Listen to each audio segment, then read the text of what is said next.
desde Las Vegas, Nevada.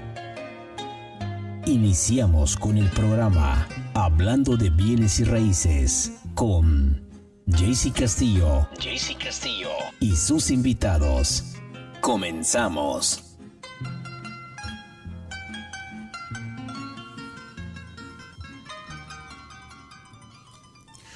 Muy buenos días, Las Vegas, ¿cómo están? Yo soy Castillo, estamos comenzando su programa de Hablando de Bienes Raíces con Castillo y sus invitados. Estamos aquí hoy día miércoles 24 de septiembre desde los estudios de Equity Title.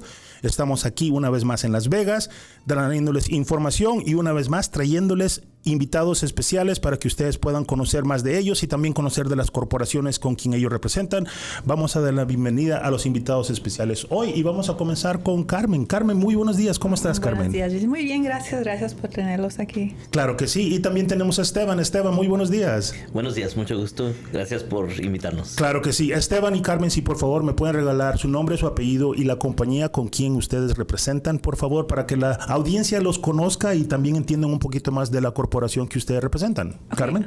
Carmen Ortega, trabajo con Broker Service Connect, que es una compañía que vamos empezando, pero tenemos varios años de experiencia abriendo compañías para otros brokers. Okay. Ahorita cualquier loan officer que quiera tener su propia compañía, nosotros les ayudamos a abrir su compañía y los encargamos de todo lo back-end operations. Yeah. Ellos se encargan de hacer originate, nosotros hacemos todo por ellos, payroll, HR, compliance. Right. And then también estamos haciendo el AFBAs with the realtors and the lenders. Hacemos combine para que ellos tengan una compañía entre los dos y así puedan hacer profit los dos. Right. Esteban, por favor. Esteban Ortega con Nifty Lending. Somos un broker shop, somos prestamistas y contratamos a Broker Service Connect. Ellos nos hacen todo. Realmente nosotros estamos apenas aquí entrando en Nevada desde julio más o menos. Okay. Y gracias a Carmen y Broker Service Connect nos ayudaron a sacar la licencia aquí. Ya la tenemos por varios años en Arizona y ahorita estamos en varios otros estados, pero sí, prestamistas y trabajamos con más de 70 bancos. Qué bien. Y eso es muy importante porque ahorita como está el mercado, mucho comprador no entienden realmente qué es lo que sucede entre los bancos. No saben la diferencia entre, a broker. They don't know the difference of a direct lender, or they don't know the difference if, I'm going to go to my main bank, right? And there is a difference between all three of them. Esteban, can you explain a little bit what the difference is between one and the other and why you guys have more flexibility compared to a name brand bank that only has certain box that you fit in? Yeah. So, as a broker, we have the ability to broker your file to whoever has the best rate and program for our clients. Okay. So if you have an ITIN loan or an ITIN number, we can facilitate that, right? Okay. Like, I think right now I'm actually doing a loan for somebody that has an ITIN loan. It's a cash out refinance under primary residence. Okay. And it's a bank statement loan.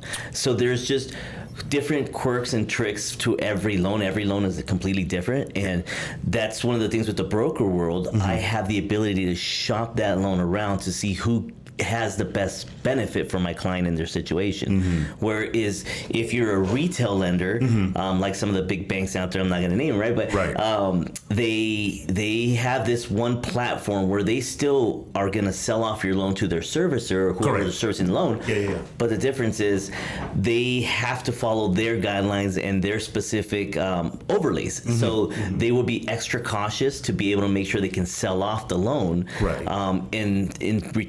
The difference is we actually go straight to the wholesaler, to the bank.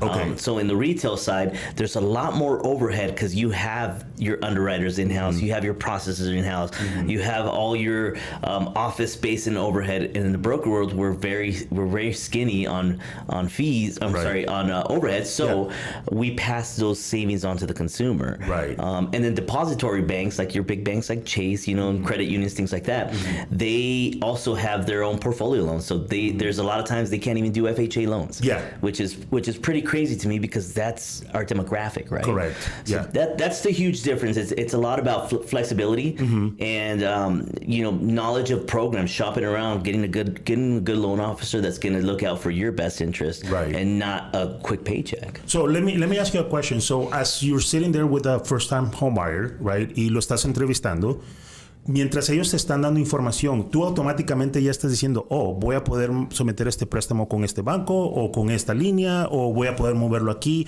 Depende de la información que ellos te están dando, porque no todo, como tú dijiste, no todos los préstamos son iguales.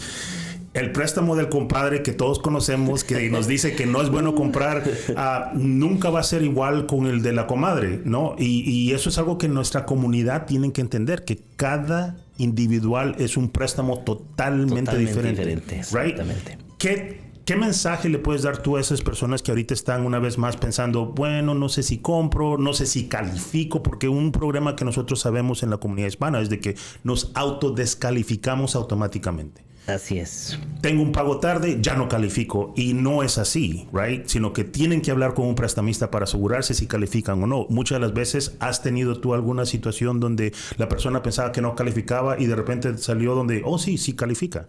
Absolutamente. Siempre existe esa situación, ¿verdad? Right. Y la gran diferencia es con quién trabajas, porque como te mencioné, tienes que trabajar con un prestamista y una compañía que realmente le importa el mejor del cliente, claro, ¿verdad? So, si no califican ahorita, no importa, hay que trabajar con ellos para que puedan calificar. Right. Sea en un mes, en un año, no importa, hay que guiarlos porque si no, cada año van a decir, no califico, nunca van a comprar casa. Exacto. Y ese creo que en la comunidad hispana es algo muy importante y es algo que nos falla porque se tardan mucho, se desaniman, como dices tú, se autodescalifican y no terminan comprando. ¿Y qué pasó? Ya al último ellos no compraron casa, los hijos no compraron casa, y eso de que hemos estado platicando mucho con todos los eventos de NAREP, ¿verdad?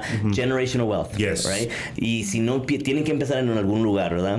Y nosotros como prestamistas somos los que tenemos que guiar al cliente para ese futuro, la confianza y realmente pensar en el mejor estar del cliente, y no de mi situación y mi cheque. Nosotros nos pagan por comisión solamente, eso si no lo ayudamos al cliente no hacemos nada, pero yo ahorita en este momento tengo clientes que me dicen quiero refinanciar, no, espérate, les digo, porque vas a nada más ahorrarte $100, espérate unos cuantos meses que sigan bajando los intereses y te vas a ahorrar 300, créeme. Y es algo que me ha ayudado a avanzar mucho en mi carrera, como estamos platicando hace rato. No tengo social media, nada de eso que... Pues sorprendes, ¿eh? Un error grande, ¿verdad? No. Pero... Ya lo regañaron. Ya me regañaron. Ya lo regañaron. So stay tuned porque ya va a sacar su social media. Sí, a partir de hoy. Pero realmente porque... Yo me preocupo, me enfoco mucho en los clientes y en su bienestar, que siempre me recomiendan, siempre tengo llamadas, siempre ha estado muy ocupado, gracias a Dios. Qué bueno. Y no por marketing, no por gastar mucho dinero en marketing, pero por realmente asistir al cliente. Vienen conmigo para aseguranza, me preguntan de cosas de ahorros que realmente yo no sé y mejor los guío para otro lugar, ¿verdad? Otra persona. Pero sí, la cosa es que hay que enfrentar los problemas que tienen los clientes, ponernos en su situación y buscar la manera de guiarlos en la manera correcta para poder guiarlos en la manera de que ellos puedan obtener no solo una propiedad, pero varias propiedades para futuro para ellos y su familia. Claro, una de las cosas que acabas de mencionar es de que nosotros tenemos que tal vez unos 3-4 días de que recién nos acabamos de ver en San Diego. Estábamos en el evento nacional de NAREP, que es la organización más grande de hispanos, de agentes de bienes raíces y prestamistas nacionalmente. Somos casi 60,000 plus miembros, una organización muy grande, y realmente el evento fue algo excelente. Y algo que ellos realmente están empujando y están ellos presionando es lo que tú dijiste, generational wealth, ¿no? Es esa oportunidad de no solo comprar tu casa hoy, pero también al comprar tu casa, tú ya les estás dejando un ahorro a tu familia, a tus nietos. Y si juegas bien el mercado de bienes raíces, ¿no? En el juego de bienes raíces, posiblemente puedes comprar 2, 3 casas y tú ya tienes un portafolio donde tus nietos y tus bisnietos van a tener que, pueden beneficiarse de esa acción que tú tomas ahorita. Y muchas de las veces, una vez más, por no entender, por no saber, por tener miedo, por no tenerle confianza al prestamista, no ejecutamos esa oportunidad que se nos está presentando. El mercado ahorita de bienes raíces, yo en lo personal pienso que es un buen mercado, ¿no? Todos están esperando que el interés bajara, pero si no vieron mi última historia que hice yo, les dije yo, ¿sabes qué? El interés que bajó no tiene nada que ver con el mortgage rate, ¿right? Ahora, va a afectarlo eventualmente, pero en el momento no afectó nada. No. Si ustedes están esperando que el mortgage rate baje a un 2 o 3%, forget it. Olvídese. It's not going to happen, right? No va a pasar. Carmen, you're shaking your head saying no. Porque tú has estado en esta industria por mucho y no va a ser algo que va a bajar tan bajo. Posiblemente baje, pero no tanto. La cosa es que se metan en el mercado de bienes raíces, ¿no? Correcto. Y yo no hago los préstamos, pero trabajo con todos los brokers y veo... Nos trae de las orejas. Porque si hacemos algo, tiene que ser así, sí. Oye, pero ¿sabes qué? Eso a ti te ayuda porque no solo estás viendo tú el escenario de un prestamista, sino que estás viendo el escenario de varios y estás viendo realmente cuál es el mercado real. Correcto. ¿No? Veo cuál es los préstamos que más están haciendo, la gente que más están ayudando. So I'm able to... view everybody's point of view for their different clientele. Yes. Like, basically 80% of our brokers are Hispanic. Yes. So I'm able to see exactly what the Hispanic market is doing, what loans they're going for, what they're able to afford, the price range right now. Yes. So I see them and I hear them a lot because we work in the same office. Right. So I hear everything that's going on and I grasp to it. Yes. Like, this is what I can inform my other brokers. This is what I can inform their clients. So it's a lot, but I know exactly what's going on with them. Okay. Do you mind sharing with us what what you've seen in the last couple of months? Because like I said, everybody's been holding their breath and saying, oh, the interest rate's kind of low. And then they're like, no, it's not. No. So we're starting to see there's a lot more people jumping in the market, right?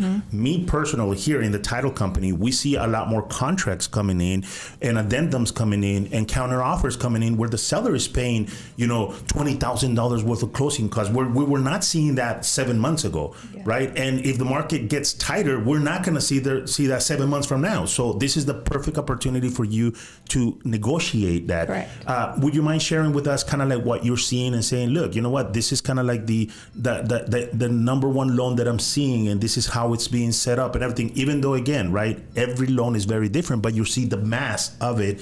And you could see what the common denominator is out there. Would you mind sharing that with us? So the main loan that I've seen is non-QM. Okay. So they're non-conventional loans, and just because there's so much out there, so many people have bank statements, ITIN. So that's one of the main loans that I've been seeing they're being done. Okay. Because you're able to qualify in a different way than conventional. Okay. So I've been seeing a lot of non-QM loans. Okay. And it's just, again, because income is different, their situation is different, it varies, they are self-employed.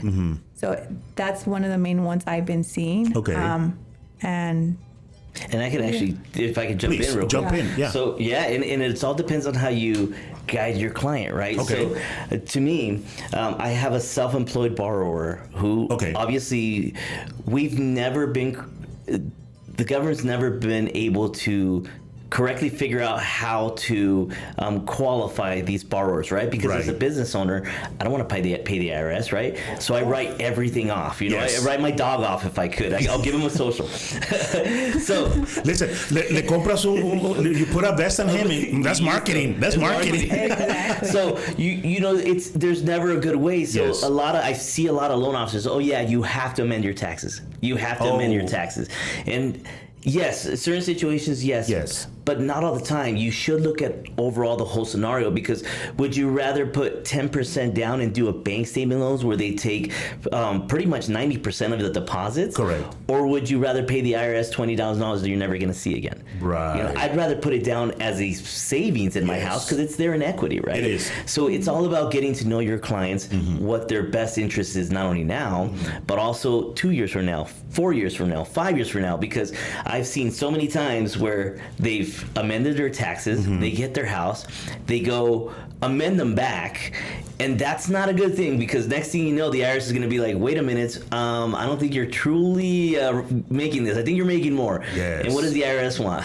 They want to get money. their share, right? Yes. So again, it's not a simple, easy fix. It's something to look at where their whole future is, Yes. right? So yes, definitely bank statement loans, ITIN loans, non-QM stuff. There's programs out there where they're not the best loans, but they are stated income, stated assets program. There's some programs out there that are FHA, one day out of bankruptcy. Again, they're not easy loans, hard money loans. Yeah. They're not great loans, but the main thing is, one, it gets the client into the house. Yes. And two, before you even close on the house, you have to have an out plan. Correct. You have to make sure you work with your client and say, okay, if we get this loan, we have to get you into a traditional loan day one when we can get you out of this. Right. So because the interest rates don't scare me. Like, they don't. That could, back in 2008, before the crash, 7-8% was a great rate. Yes. Houses were a lot cheaper, right? They were. But now the interest rate is, I'd rather get the house at the right price. You know, people say, what do they say? Like, what do they say? Marry the house, date the rate. Yes, right? yes. Because you're going to refinance later on, or backwards. Yes, but, yeah. Now, when is a good time to buy? I think that was a question earlier. Yeah. Today is the same as yesterday. Exactly. It's just a little bit different situation, right? So it's always a good time to buy, because real estate is always going to increase in value, Agreed. right? So, and right now, getting 3%, 4% concessions, 6% on some FHA because houses aren't moving. Yeah. Is great. You can buy down the interest rate to where you want it to be already. Yes. So there's so many different ways you can use that. Pay more of your HOA up front, right? Correct. Oh yeah. Get a higher premium on your insurance, Yes. to make sure you have all Full the coverage you need. Yeah. So there's different ways to do it to where you can use up that money. And again, you just have to work with the right loan officer and right real estate partner that's going to help you, guide you through that process. Yeah. So yes, the right time to buy, always when there's less competition, I think. Definitely. And this is something that I tell always my audience. I say, look, when you're thinking of buying a home, you have to worry about two things. First of all, the most important, can you afford the payment? Don't worry about that. Don't worry about the interest rate or nothing. If you're paying $2,700 in rent right now, you could buy, right? And the other thing is, do we have a exit strategy? Because, at one point, we kind of have to sell the home, right? I mean, there's very few people that pay off their home and they live there for the remainder of their home. Very few people. Everybody else, once you get to a certain age, you downsize. You're like, you know what? Like right now. It's a different generation. Yes. Like right now, I have a lot of people, a lot of agents asking me, hey, can you do a farm package for me? I'm like, okay, what is it that you're looking for? I'm looking for people that have owned their homes for 10 plus years. So they have some kind of equity. Right? I'm looking for people that are 65 years and older, and they live in a second 2-story home. And I'm like, huh? Yeah, absolutely. And then I thought about it. I'm like, you're right. You know what? That's a great market share, because those people eventually, they're not going to want to go up and down the stairs, right? Because they're getting in that older age group. And then now you're going to say, hey, sell your home. You have equity, and you could buy a single story, probably close to cash. Right? Or you could go ahead and get a loan, put as minimal down as you can, and then save that money for other things. So there's other things that could happen, but you have to have a strategy, right? Yeah. And Carmen, I believe that you see this type of, ideology all the time, because lenders are being so witty on trying to put deals together. And sometimes you'll see this one deal that are like, oh, I didn't even think about that could be done, right? I actually just did that. I think like 2 days tell me ago. about that. It was actually with a brand new lender that I hadn't seen. Okay. And it was a refinance. Oh. So I was like, oh, wow, I didn't even know this lender existed. I didn't know they could get this rate. And that's when I asked him, I was like, well, who's this lender? What did they do? Like, I double checked with him on the programs, because he knows all the programs. Of course. Just hear and see. But I don't know really all surprised. the programs. That's a lie. But Well, He does. you know the majority of them. Yes. He has a very good memory for anything that has to do with loans. Yes. Don't anything to ask him do around the about- house, absolutely Don't not. ask him about anniversaries because he doesn't know. But anything with loans, he will remember. So. That's a good excuse, though. I'll give you that one. So, That one, it's just surprising, like how many lenders are actually out there that can benefit the loan officers. Correct. And then the loan officers pass that benefit on to their clients. Yeah, and you just brought up a good point, which is refinancing, right? A lot of lenders we in the title company, we have business partners that are lenders, and then, we see a refi from time to time. We see a HELOC refinancing from time to time.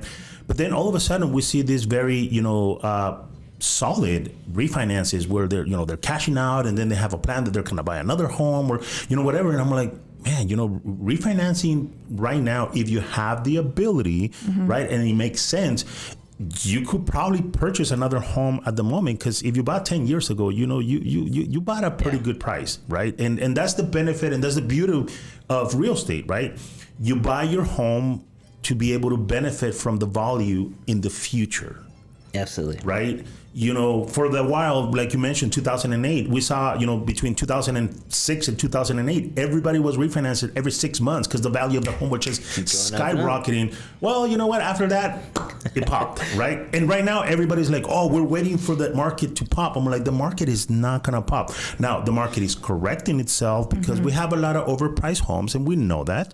But there's not going to be a pop. So to me, it's like, if you do not jump to purchase right now, the prices of the home are going to steadily continue to raise. Yeah. And they're going to go ahead and make equity, and you're going to be starting to do generational wealth for your family. And then, if you have younger kids, they're going to realize and say, hey, you know what? I want to buy a home. I'm actually seeing it here. And again, going to the NAREP convention, we know that the Latino young buyer, it's under 37 years old. La mamá y el papá le están diciendo, antes que te cases, compra casa.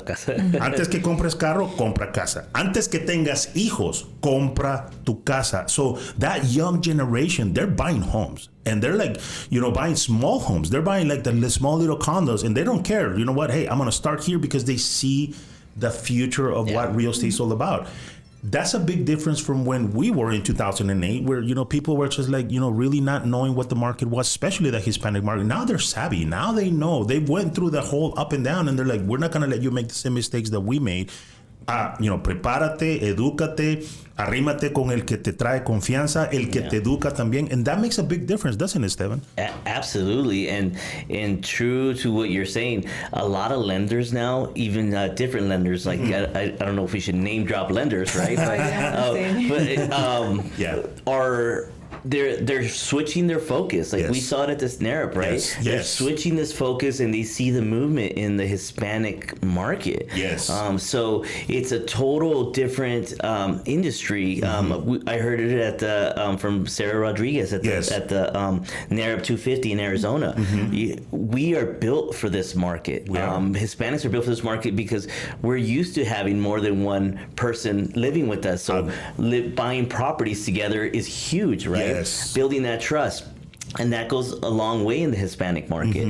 And these lenders, I mean, we at Nifty Lending, we have a huge partnership. We're one of Rocket Mortgage's preferred partners. That's why we were at NAREP. They actually invited us out there. Nice. And they're really picking our brain and wondering how they can better their process to help out, right?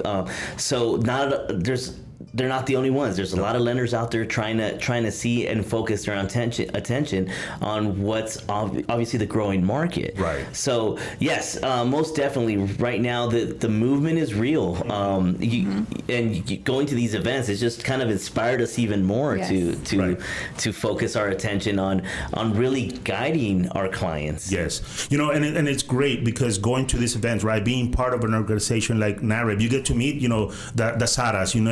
You need to meet the other movers and shakers in the real estate Hispanic world, which is a national world, right? I mean, in this convention, we had the top real estate Hispanic brokers, broker owners of, major brands. They own an office and they have 200-300 agents, and majority are Hispanics. Yeah. And we're all in the same boat that we're like, you know what? Los hispanos, tal vez no hablamos inglés, pero gastamos dólares. And you know what? The major corporations are starting to realize it. I mean, I was part of it, and here, I have this. This is the Hispanic Wealth Project, the 2025 report. This information here is humongous. La comunidad hispana, we are a multi-billion-dollar entity when it comes to buying power. And you said it, Esteban. And Carmen, you said it too. The lenders are paying attention. Yes. So now they're literally coming out and saying, how can I create a loan product that's going to fit this community? Mm-hmm. Because they're looking at, you know what? A nosotros nos importa un comino el interés. All we want to do is buy a house. Yep. You know what? Y llamamos al compadre y le, hey, compadre, este compadre sí es bueno, no el otro que te dice que no compres, ¿no? You know what? Hey, let's get together. Or, el hermano y la hermana, they're getting together. Like, let's buy a house. We'll live here for a little bit, and then we have enough equity. Then you go and purchase another home. And that is something that is happening quite often, because we're looking in the report. They're saying that the amount of homes that are being bought from the first purchase after 2-3 years has doubled. Wow. Right? And that is just like huge news for the Hispanic market. So para mí, los hispanos sigan comprando. Yeah. Estamos comprando un pedazo de los Estados Unidos que yo entiendo. We had a little bit of issue with the whole immigration thing. ¿Sabes qué? Si te remueven de los Estados Unidos, recuérdate, todavía eres dueño de la casa en los Estados Unidos. Y todavía puedes comprar propiedades aquí. Mucha gente no sabe eso, but there are tons of programs for foreign nationals. Okay. So, con que tengas tú una credencial, tu pasaporte de México o de otro país, yes. Si tienes el enganche, los bancos no te van a decir que no. Right. So, mientras tú no tienes que estar aquí en Estados Unidos para comprar propiedad aquí en Estados Unidos. Right. Es nada más, como te digo, mucha gente no sabe que existen esos programas. Right. Y a gastarse el dinero y invertir en otras cosas en vez de invertirlo en algo que posiblemente es tu retiro, ¿verdad? Exactly. Vives a gusto, sigues pagando, o tal vez rentes la propiedad, se está pagando sola. Exactly. Al momento de retirarse la vendes y listo. Yes. Obvio, el dólar aquí en Estados Unidos cuesta más que en México, ¿verdad? Claro. So, viviendo con los dólares de Estados Unidos en México, no, pues es un buen retiro. Yo pienso que puedes vivir muy bien allá, ¿no? So again, right, you're planning ahead, you're planning your exit strategy. La ventaja que nosotros tenemos como latinos es de que afortunadamente podemos regresar a nuestros países. Todavía tenemos familiares en nuestro país. Tenemos los tíos y los abuelitos, tal vez si todavía están vivos, pero tenemos primos que te van a ayudar a comprar. So you could establish another home in your country of origin and go and retire there, and your money is going to last a lot longer than staying here, right? Well, I mean, we're seeing it. We're seeing a lot of American retirees are going to Costa Rica, and, they're going to, Mexico, and they're going to Guatemala, and, they're going to all these other countries because they see that the dollar really benefits them more over there than here. So it's a strategy, as exit strategy that, we need to start thinking, right? Y como latinos tenemos que comenzar a ponernos en ese plan. Así es. Mirar cómo es de que la gente con dinero maneja su dinero y hacerlo nosotros mismos, right? Tal vez a un nivel un poco más pequeño, pero we all start somewhere. Yep. I mean, one of the things that I've learned out of the Hispanic Wealth Project was that 95% of the now millionaires and billionaires started with real estate. Wow. They bought one house, and then they said, I need to buy another house, and then dijeron, voy a comprar un apartamento, y después dijeron, voy a comprar otro apartamento, y después dijeron, voy a comprar un apartamento de 20 unidades, y before you know it, now they have an empire. Yeah. Mm-hmm. Pero el problema es, la situación es de que si no tomamos el primer paso de comprar la primera casa, we're never going to get there, right? So, Carmen, you, with the company that you work with, dealing with a lot of lenders, realizing that there's a lot of product out there, what is the benefit for the consumer right? To be able to know that there's a lot of product out there, there's a lot of loans out there, that there's a company like you that are, helping also individual loan officers to become their own brokerage firm, right? They're now making bigger decisions as their own brokerage firm, right? Correct. Yeah. So it's a little bit more responsibility, but it's their own brokerage, so they can decide what lenders to use and what is going to benefit them and their clients. One of the benefits I see from, honestly, I forgot your question. No, you're good. You got nervous, right? Yeah. You looked at me and said, Vamos a explicar por qué se puso nerviosa cuando vio a Esteban entre un ratito. Solo stay tuned, ¿ok? Es que tiene la costumbre. Yes. No, de que cómo se beneficia a la persona de saber de que los prestamistas ahora individuales están tomando la decisión for them to become their own brokerage, because now... Porque pueden ver ellos que están viendo qué compañía les va a ayudar actualmente a ellos. Right. No van a decir, me dieron esta compañía, no me dejaron escoger, no me dejaron ver, y al último salí mal yo con el préstamo. Claro. Porque los prestamistas con los que trabajo yo, they look out for their best interest. Of course. Yeah, and I've seen other loan officers, not with us, but that they only look out for their own pockets. Yes. And especially with the Hispanic community, they put them into a loan that is going to benefit them, and then they, in the long run, end up either having to go into foreclosure because they can't afford the loan that they were put into. Yep. And I feel like our brokers actually care about our clients. Right. They care that they're going to be able to afford it in the long run, and like they say, get equity and then be able to buy another home. Correct. So I just feel like we're more inclined to helping and actually having someone keep that loan. Yes, because that's the key, right? You buy a house and you want them to not only be able to afford the home, but also start thinking about, maybe I should buy a second home. And we have noticed, and again, in the Wealth Project report for 2025, there's a statistic there that says that as soon as the family buys the first home, they usually buy the second home within the first 2-3 years. After they do that purchase, the next or the third home is usually bought within 1 year. So, just think about that, right? Yeah. They bought the house, and then within 3 years, they're like, maybe I should buy a second house. And they buy the second house. And then a year after the second, they're buying the third one because they see the benefit of owning multiple doors. And I feel like they're being more educated now than they were about 10 years ago. Like Agreed. They're actually telling them, this is a benefit for you. You're going to be able to buy 2 or 3 more houses. And years before, we didn't know that. Like, my parents didn't know, I'm going to teach my children how to buy one house and go and buy another house. They didn't know that. No. So I had to figure it out on my own. Yes, no, it's true. Yeah, and I feel like now we're actually educating our kids, our grandkids, and ourselves actually still learning. Yes. From and I what's feel out like there. my parents knew, but I just made bad decisions because I am a Hispanic male that just se pone los moños y dice, no, lo voy a hacer de mi manera, right? That is true. You know what? And it's funny that you mentioned that, Esteban. Pero, at the end of the day, it is a cultural thing, right? Is. We as a male Hispanic, we think a little bit different about what a household should be. As the female, the female, everything surrounds around the home. Right? Yeah. That's why nosotros los Latinos, when our elderly gets really old, we don't put them in a home. We bring them to our home. Yep.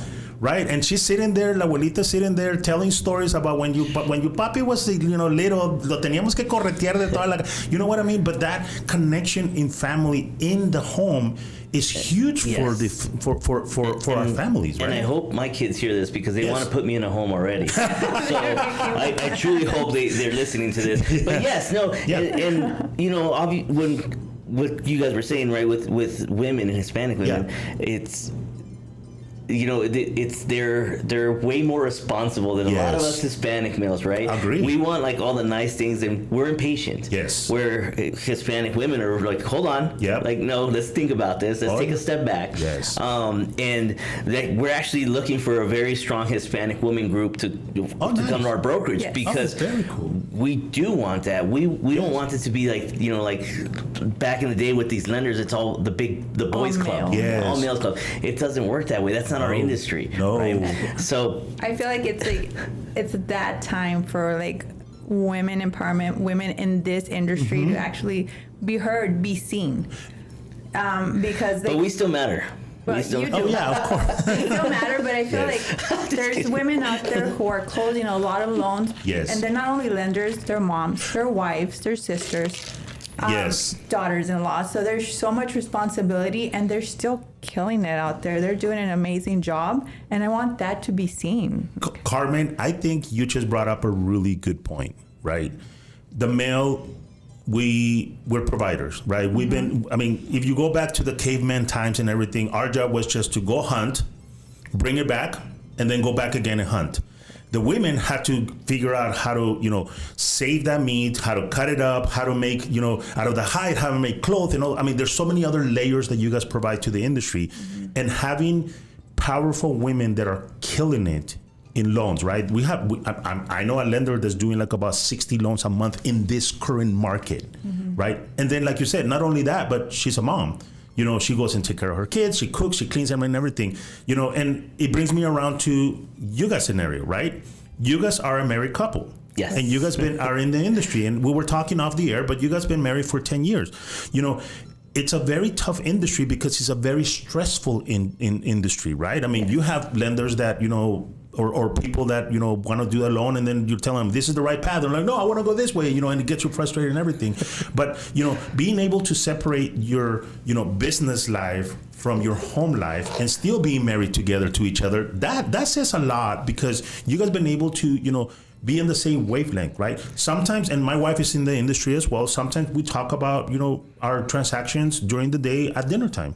Yeah. And sometimes she's like, don't talk to me because I had a really rough day. I'm like, I understand that. Instead of continue to pressing that, I'm like, I know you had a bad day because I've had a bad day. You know what? Yeah. We'll talk later, right? Tell me how that dynamic really puts together for you guys, for what you're doing now, bringing in those lenders in and saying, hey, you could do this by yourself, right? Bringing the woman lender that's killing it in loans and saying, date fuerza, you could do this by yourself. You could be your own entity, right? Exactly. So it works out because, as you could tell, he's the talker. You're welcome. He's a talker. Yes. We're both doers, but Yes. he's a talker, and I like taking control of the back end. Yes. I like making sure responsibilities are met, compliance is met, Yes. people are getting paid. And I think that's why it works. Yes. Because I try and give him his space. Like, we literally work together in the same office. He's También? across from me. Oh. También. Yeah, like she's right next to me. Oh, boy. And I'm a big kid at heart, so every once in a while I throw stuff at her. So. Yeah, but literally we go into the office sometimes at 6, 7 in the morning till 7, 8 at night. Yeah.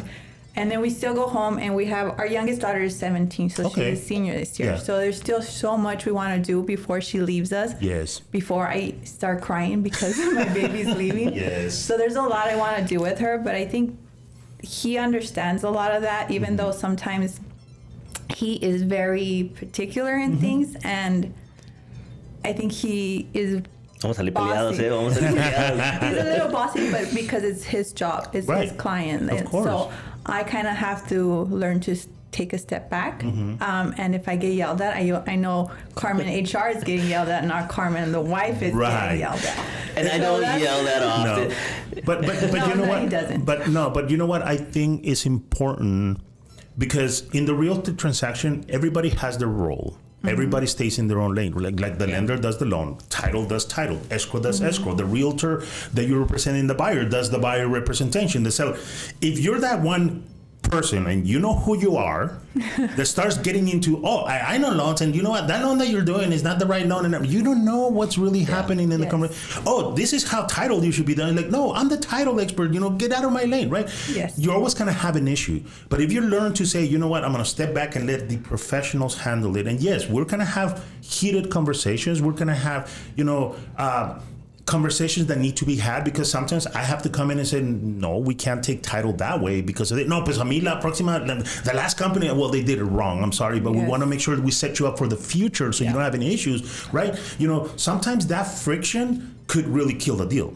Yeah. And to be able to just really, like you said, understand that, no, they're yelling at me not because they're yelling at JC. They're yelling because they're upset because I'm the title guy and giving them bad news, right? At the moment, you have to be able to separate that. You have to be okay with listening to that, figure out the solution, and then maybe later on when they come down, come back and say, hey, let's revisit this. and this is the reason why. That is a key thing, especially you, Carmen, that are trying to get those powerful women to become independent in their business, right? Because they're also, like you said, they're running a home, and they got to understand that it is a big responsibility that they're doing once they're on their own. But also, it gives them the free range to be able to help as many people as can, because they're not just, if my boss says, you know what, this is the only way we're doing title, and there's other ways to do it, and I know that, I'm going to get frustrated. I'm like, well, we could do this. Like, no, this is the only thing we're doing. It becomes frustrating, right? Yeah, it's hard to learn to do it. I mean, it's hard to learn to work with somebody else, but it's harder to learn how to work with your husband. With your partner. Yeah. But I think what helps us is we are different, and we want to scale. And I believe in her mission with her company. She believes in my mission with our company. So together, like, I want what's best for her. So if I see something that's potentially wrong, because again, we hire her company to do all our back and stuff. So if I see something that's affecting me, I want to make it better for other broker owners, right? So there's only one way to scale, right? You can't just be one person. You have to have other people's opinions. Agreed. And once it's fixed, you break it again and make it better. Yes. And then you break that and make it better, right? So that's what we're trying to do in our business, not just with her company, but trust me, she goes in on ours and like, why are you not doing this? Why are you not requesting payroll on time? I'm like, can I still get paid out? Like, no. So you got to wait till next pay period. So again, there's it's a lot of it is we do go home, or we go out and we'll have some drinks, and we still talk business, but because we care so much about growth and potential, to us it's not business. No, this is fun for us. This is great. This is part of our life. We're trying to get, I'm trying to get my daughter to do mortgages, our 17-year-old, and she said absolutely not. She wants nothing to do with it. But it's again, it's something that it is. It's a very weird situation because we're two different people. She'll shut down, and I want to talk it out right then and there. And it just seems like I'm always just talking to myself, and I make myself angry, and I know I got to get better at that. Right. But because we care so much. Mira, yo he escuchado que los locos se hablan, pero si se contestan están peor, ¿eh? Pero no, yo te entiendo because, again, right, my wife and I, we've been in the industry for a very long time. She was a mortgage broker. I was a real estate at one point. Right now, she's a real estate agent. I'm a title guy. And my older son, without me pushing him on everything, now he's a realtor. Yes. Right? Well, I said, oh, great. You know what? My older son is a realtor. Well, maybe we should get the second one to do loans. She's like, I got nothing to do with this, right? But I think that with time, they're kind of realize maybe that is something for me, right? I mean, they're young. They're trying to figure out. But at the end of the day, what relationship you guys are talking about is, right, we go through the good to get to the best. Yeah. Right. And like you said, and I use this analogy all the time with my realtors when they're starting to learn how to farm. And I say, you know what, when you go to the gym, you know how muscles is made, right? You come in and you start lifting weights until you rip the fibers in your muscle. And that's why your muscles hurt for the next 2-3 days. But then once they start growing, they're getting stronger. Yep. I said, so, sometimes you just have to have those type of scenarios to grow, right? And being able to be here with you guys saying, we've been married 10 years and surviving all of this, you know what? I applaud you guys because it is a lot of growth, right? But at the same token, you, Carmen, you have your goal, like, I want to be this in 5 years. You want to be this in 5 years, and how we commend or how we work together to help each other out, it's phenomenal. It really is. And a lot of people need to understand this, especially the consumers. When you have a business partnership between husband and wife, they care, right? Yeah. They care, and they're kind of take care of your needs. As a loan officer, if I come in and say, hey, this is what I want, you're going to ask me 1,000,001 questions because you really want to get to know me as a person and say, this is going to be the best thing for you. Yeah, right? Because absolutely. Also, cuando vendas tu casa, you don't want to have any issues when we sell your home, when we do this and everything. So it's very important to be truthful and transparent when we're having a conversation, not only as a couple, but as a consumer to a lender, right?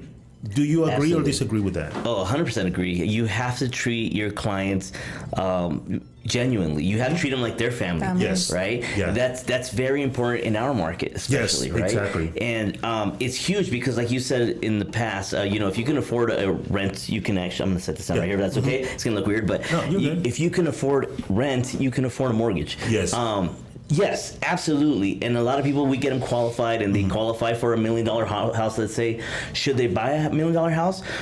Probably not. Yeah. I don't know until I get to know them, right? Yeah. Like I always tell them, just because the numbers are numbers. Numbers don't lie. So if you can qualify for $1 million house, but do you want that payment? Exactly. Even though the numbers are correct and the bank says, okay, you qualify, the system says if you got an automated approval, I don't know if you like going to Disneyland 2-3 times a year. Exactly. I don't know if you like going to the movies once a week. I don't know all the other stuff behind it to where you have other expenses that now you're just going to be working, going home. It doesn't make sense. Yes. You know? Así es como se vuelve loca la gente. Definitivamente, yeah, because you no le quieres cambiar el estilo de vida. And same thing with you, Carmen. Si yo vengo como loan officer, digo, sabes que I want to open up my own shop. You kind of guide me and tell me, hey, this is the best path to do it, because you've done it so many times with other ones, and you know. Maybe somebody said, no, this is the way I want to do it. And you're like, that's not the best way. And you learn that that's not the best way. Yes. And you have something to back it up, right? You have those conversations saying, let me guide you. And then at the end, obviously, you're going to make the ultimate decision, but you're guiding them. You're not just selling them a product. You're saying, hey, this is the steps you need to take. And you got to also remember, you got to pay attention to this and you got to pay attention to that, right? Exactly. And especially when it comes down to audits, like if okay. they have no idea what to expect. Enlighten us, please. Yes. So I mean, there's you're gonna get audited no matter what. Yes. Even if you're an amazing company, it's just part of the whole regulatory compliance thing. And a lot of them don't know that. They don't know that you need certain records, that you need to keep certain things with you for so long. And that's why I try to guide them. Like, make sure you have this. I know it seems like a lot at the beginning, but it's for that reason. Because when that audit comes and say, I want these 20 files, here you go. They're ready to go. Yes. You're not like, como loco buscando. I know. Where did I do this file? Or where did this loan officer go? Because he's no longer here. Yes. So that's why I want to make sure that everything's submitted, everything's done up front. So when that time comes, it's a piece of cake. Yes. And I'll tell you something. My wife worked as a quality control underwriter, right? And everybody like, what's that? I'm like, she was underwriting the underwriters. Yep. I go, and they're like, when her and her team step into an office, they were like, oh my God, because that's what they were looking for, right? They were looking for, hey, hiciste 100 préstamos el mes pasado, bring me 7 of them because we want to review it. And they will sit there and really go through it and everything. And compliance is a big thing because as an individual loan officer, you don't see that. But as the owner or the manager, you're in that. And that's something totally new. So having somebody like yourself is saying, you know what, let me prepare you for that because it's gonna happen. Let me prepare you for that and follow my steps 1, 2, 3, and then you should be fine. It's a savings for them because you don't want to find that out. Oh yeah. When it's a problem. Yeah, and then they charge per hour. So it's like $65 that an auditor is going to charge you. So pay for 3 hours instead of paying for 30. Exactly. So I think that makes a difference again in the long run. Like you do stuff up front to prevent things falling apart in the long run. And trust me, if you don't know about that stuff, like she'll show me her screen and I see Excel sheets, I see all this stuff. I'm like, and she tries to explain stuff. I'm like, I don't know this nerd stuff. This isn't for me. It's a nightmare. I definitely would. I'm so grateful we have what she does in place. So let me ask you, Carmen, what was your background for you to decide, you know what, I think this is a need? Because obviously you decided to do this because there was something that there was a void somewhere. You're like, I think I could help with this. So I actually just started back in 2015. Oh wow! I used to work for a surgeon. Okay. But that took a lot of time away from my house, from my kids. I wasn't able to just drop everything and leave. Yeah. So then Esteban was already a loan officer. He's like, you should come over. I'm like, I don't want to be working with you. That stopped me for a long time, just having to work with you. Sometimes you say, I don't want to be your wife. And I'm like, well, you can't change that. You can't do that. So that stopped me for a long time. But then I did quit. And then I came over doing credit restoration. Okay. So I did credit restoration. And if the client really does what you tell them to do, it's great. It takes a little bit longer. But a lot of them weren't doing what I wanted them to do. And I felt like I don't like bringing someone in and them saying, no me ayudaste. And I'm like, sí te ayudé, pero tú no lo hiciste como deberías de hacerlo. So that kind of brought me down a little bit. And then I went and I got licensed as the loan officer. And after that, I got another opportunity to start doing brokerages, to learn on the back end. Yeah. And that's when I saw like I could do this. I can actually help people. I like doing this. I like being in control of stuff. Esteban's like, Yeah, I like being in control of stuff. And I think just last year I opened up your firm. Broker Service Connect. So I was working for another company. I was like, I could do this. I feel like Good for you. I can help again women, Hispanic people. We just opened up one that's called Raices Home Loans. Raices. Raices Oh, I Home like Loans. that. Yeah, in it's Arizona. great. And he's gonna do amazing. Yeah, he's a go-getter. And he's like, no, I can't do it. They tell me I have to get my broker license. I was like, I'm on the RI. I have my broker license. You don't have to worry about that.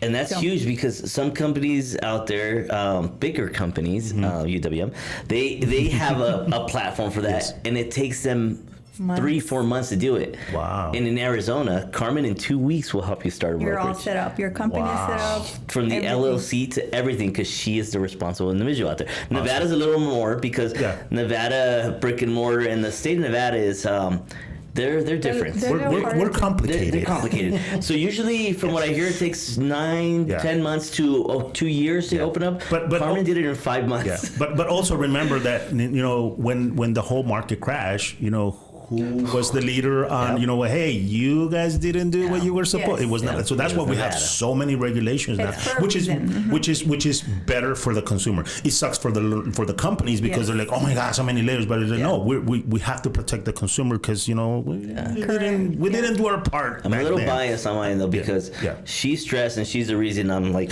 losing my hair. So no, but she did it. Yes, it is. Yeah. She did it in 5 months. Yes. So I was good for very you. impressive with starting a brokerage out here. Very crazy. It's just a lot of requirements, but she went through it. And your tears were shed, mostly mine because she would go, "What are they talking about?" It's just they're really strict. Yes. And sometimes I would turn something in and it's like, no, that's not the wrong one. I'm like, what do you mean? It's not the right and one. no te dicen this is what we need. They're like, oh, figure it out. Yeah, it's in the website. You're like, there's like 17,000 different steps. Which one I need to click? So no, trust me. It's like going through an underwriter doing loans, but 10 times worse because you're dealing with the company. But you know, you telling me that you work for a surgeon, that tells me in the back of my mind that you are very, very attention to detail. I mean, you could not screw up with a surgeon boss because you know all of a sudden te cortó la pierna equivocada. You know what I mean? So you know what I mean is like your attention to detail is what have brought you to where you're at now. So I applaud you because you know, being a strong independent woman, saying, you know what, you guys could have your own firm and I am going to teach you and help you doing this. It's leaps and bounds because, like you said, you know, other firms do it, but you know, it takes them time, and they have a whole team of doing this, and they still take a long time. So what you're doing, I applaud you for that, Carmen. Honestly, yes. Well, you know what? Believe it or not, it's time. It's time to go. It's time to go. So, Carmen, please give me your contact info. If there's any loan officer out there that you have enough production to say, you know what, I'm sick and tired of sharing my wealth with my, you know, company, and I think that I want to go ahead and just visit the idea of maybe I could do this. Where can they get you? How can they find you? What number can they call you? You know, give me that information, please. So phone numbers is 602-527-6536. I also have an Instagram page, and it's called Brokers Unidos. Again, for the brokers and the Hispanic together. Yeah. And my email, carmen@brokerserviceconnect.com. Nice. And just so you know, on there.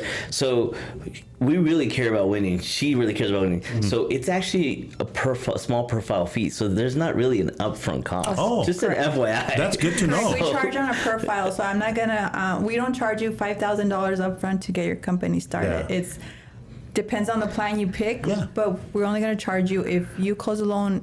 We win. And that's good to know. It's almost like another podcast. There's a lot to detail. No, I'm telling you. Listen, we could have 3-4 episodes out of this. Yeah, no. Yeah. So, Esteban, por favor, give me the name and the company you work with and how people could get a hold of you. Esteban Ortega with Nifty Lending, and my phone number is 602-908-9173. I'm going to set up my social media. I haven't my business because ya soy la tercera etapa de la edad, so I'm not into all the social platform, but I will get it done. There we go. Need to actually. So And my email is esteban@niftylending.com. And we, again, as a brokerage, we have very, very competitive. I think we're one of the better priced brokerages in all the U.S. So if you do want to start your own brokerage, things like that with Carmen, we'll be happy to hold your license while that's going on, because Nevada takes a while. Yes. And because we actually offer that to our loan officers. We want to push them to build their business and start their own brokerage. So it's kind of like their retirement plan, right? Yeah. So we don't want to keep them with Nifty Lending their whole lives. We want them to start their company and be able to sell their book of business when they're ready to retire. Nice. So. And not just because he's my husband, but he's an amazing loan officer. I truly do look up to him. And Thank you. No, I hope he knows that. That's good. And you know what? I'll tell you something. This right now shows me that you guys really trust each other. You guys have been with the ups and downs and everything. But at the end of the day, what I gather out of this, and this is the reason why I do this podcast, is because, you know, we care about Hispanic community. You know, we've seen what happens when we're not being careful, right? You know, people taken advantage of, you know, there's a lot of mistakes that happen. People lose their homes and everything. And that's the reason why, you know, you guys are sitting here, because, I mean, I could invite anybody. I mean, I have 19,000 real estate agents here in Las Vegas. But I don't invite everybody here. I invite only the people that are likewise like myself, that, you know what, we really want to educate our Hispanic community. We want to take care of each other, because there's business out there and it's just got to be done correctly. So I applaud you guys for, you know, being a husband and wife team and everything. I applaud you for what you're decided to do to help the loan officer to grow. And Esteban, I applaud you for being, you know, truthful to what, you know, our, you know, code of ethics is. You know, we just want to educate the consumer for them to make the best decision. You don't sell them loans, you educate them on loans, right? And we didn't even touch on Brokers Unidos. So this is another one. Give me a little tip, and then maybe next time you guys are here. Yeah, please. So we started a nonprofit, and it's in infancy stage, but I want to touch base with other brokers that work with the Hispanic community, and other loan officers at different brokerages to see what the pain points are, all the things that we're seeing, like, for example, bank statements, right? Yes. Bank statements, some lenders say, hey, they have to be in English. Why? Numbers are numbers. They're not in different languages. That's right. So it's more building a community instead of a competition. Yes, because just like us, where we're trying to help each other grow, we want to help other loan officers grow. It doesn't matter if they're at a different brokerage. I don't care. Right. You know, it's all about helping the consumer, right? The Hispanic market. Yeah. So we're in our infancy stage. Next time we come back out here, we're going to talk a little bit more about that, because I'd love to get your help on that and get you involved in that and see what we can do because we do right now. I'll be on a panel in Detroit next week. Nice. At a big event they're doing at Rocket, and they're really trying to help, and as well as other lenders. So we want to get to all these lenders and see what they can do to help facilitate a lot of that stuff. Listen, if there's a way that me as a title guy could get involved with that, because I think it's huge, because again, we have the same issues, you know, con los notarios. You know, why are they using two last names? If they're, you know, the loan docs come solo con uno, pero están firmando con, because that's how they do. You know, there's a lot of things that our Hispanic community does for a reason, and they just don't fit the criteria to a lot of people. So if there's any way that me as a title guy could, you know, get involved with that, I would love to. And I tell you something, man, for what you just said, I gotta give you guys one of these, man. Es better than la trompeta, ¿no? Fuera.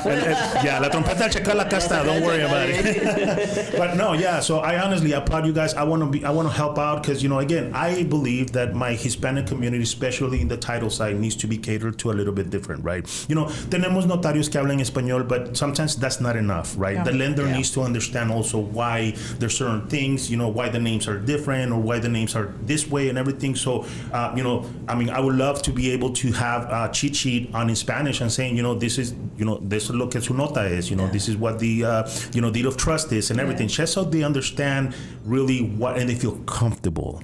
Right now, like, again, we're seeing the new generation that's being bought that, you know, they are, you know, English speaking and everything, pero listen, when my families come here and the young kid is buying the house, la mamá y el papá, they're watching over the shoulder and say, ¿qué estás firmando? So they need to know what's going on. So yeah, if there's any way that, you know, we'll talk after. And yes, I would love to invite you guys here next time you guys are around. Let's do a show about that. I think that will be a great thing. So again, guys, thank you guys very much. Again, one quick tip before we go. 30 seconds, what would you say to your consumers out there listening to you? Don't just go after what's nice and pretty, right? If you have to start small, start small. It doesn't matter what age you start at. You could be 50 and start your real estate portfolio. Yes. Doesn't matter. It's never too late. So educate yourself and get the correct person to work with, whether it's us or another brokerage. You know, trust in them that they're going to do what's best for you. Perfect. Carmen? You as a lender or broker, trust in yourself. Know that you can do it on your own. With a little bit of help, but you can always be your own business owner. Perfect. Well, my name is JC Castillo. You guys could go ahead and get a hold of me outside of the air at 702-416-4302. You can find me in social media at JC Castillo Rep. And also remember, Mr. Buyer, Mr. Seller, you guys have the right to choose your title company. If your lender or your realtor is telling you, hey, you know what, this is who I work with, say, you know what, I also know JC at Equity Title. Please give them a call. Let's see what we could do, because I would love to be able to close your files. Again, I'm JC. We're going to go ahead and sign off. Like I tell everybody, please behave, take care of each other. It doesn't cost nothing to be nice with people out there. So please take care of each other. We'll be here on the next show, and stay tuned, because it will be also a great guest sitting here with me, bringing information to you guys. So hasta la próxima. Nos vemos. Cuídense, pórtense bien, porque no nos cuesta nada.